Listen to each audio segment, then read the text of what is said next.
Welcome to the Slop Temple. We pray this video helps. In this video, I will explain how to adjust your Nissan Juke's handbrake.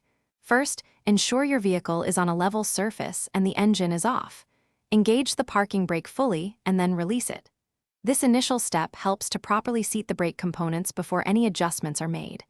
Gather your tools, which typically include a flathead screwdriver and a 10mm wrench. Safety is paramount, so always work in a well-lit area. Before starting, make sure your Nissan Juke is parked on a completely flat and stable surface. Chalk the wheels for extra safety, especially if you're working on an incline, though a level surface is best. You will need a flathead screwdriver to remove the center console trim and a 10mm wrench for the actual adjustment. Having good lighting will also make the process much easier to see and complete accurately. To begin, gently pry up the rear section of your center console using the flathead screwdriver. This will expose the handbrake mechanism. Look for the 10mm adjustment nut located at the base of the handbrake lever. Using your wrench, slowly tighten this nut. As you tighten, periodically pull the handbrake lever.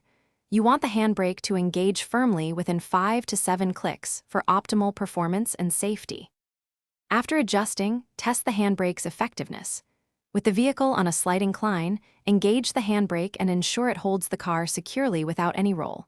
If it still feels loose, repeat the adjustment process, tightening the nut slightly more. Once satisfied, carefully reinstall the center console trim, ensuring all clips are properly seated.